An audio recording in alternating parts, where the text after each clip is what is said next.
তো সকালবেলা টিফিন করে আসার পর আবার রান্নাঘরে চলে আসলাম। তো আজকে কী রান্না করব ভাবলাম, তো ঘরে কচু ছিল আর চিংড়ি মাছ দিয়ে কচু দিয়ে রান্না হবে। তো কে কে ভালোবাসো কচু আর চিংড়ি মাছ তো কমেন্ট করে জানিও। তো এখানে আমি কচুর সাইজের এই আলুগুলোকে একটু কেটে নিয়েছি। তো কচুর ভিতরে আলু দিয়ে দেবো একটু হালকা করে। তো যাই হোক, এখানে আলুগুলো ভালো করে ভেজে নেবো, একটু হলুদ ছিটিয়ে দিয়ে দিয়েছিলাম। আর তোমরা কমেন্ট করে জানিও কেমন হচ্ছে ভিডিওগুলো। তো যাই হোক, আর রান্নাবান্নার ভিডিওগুলো না বলতে গেলে কী বলো, মানে এইসব ভিডিওগুলো করতে খুবই কঠিন, খুবই কড়া এডিট করা। আর যার ঘরে বাচ্চা কাচ্চা থাকবে না সে তো আরও মানে খুবই অসুবিধার মধ্যে, মানে করা যায় না খুব তাড়াতাড়ি। ওরা ছোটো বাচ্চা কাচ্চা থাকলে খুবই অসুবিধা হয় রান্নার।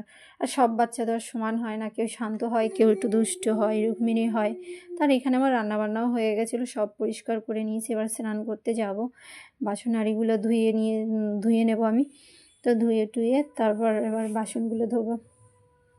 বাসনগুলো ধুয়ে দেখো বাসনগুলো ধুচ্ছি। আর তার মধ্যে আমার মনে হচ্ছে আজকে আমার মানে খুব মোটা মোটা লাগছে আমাকে। তো যাই হোক, আর এখানে দেখো পিছন দিয়ে আমার মেয়ে চাদর টাদরগুলো সব নিয়ে আমাকে উল্টাপাল্টা বলতে যাচ্ছে, মানে আমার সাথে খেলা করো।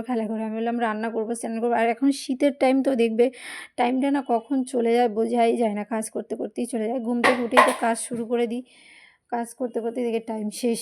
আর প্রতিদিন তো 2-3টার সময় আমার স্নানই হয়, এর আগে হয় না। তো যাই হোক, এবার আমি দেখো সব কাজবাজ সেরে চলো ফ্রেশ হয়ে আসলাম, স্নান করে নিয়েছি।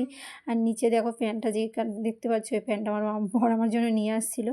তো যাই হোক, একদম ওরও ভালো লাগছিলো প্যান্টটা, তো আমিও পরে নিলাম। তো যাই হোক, এখানে দেখো রান্নাবান্না পুরো তৈরি হয়ে গেছে, এবার খেতে বসে যাব।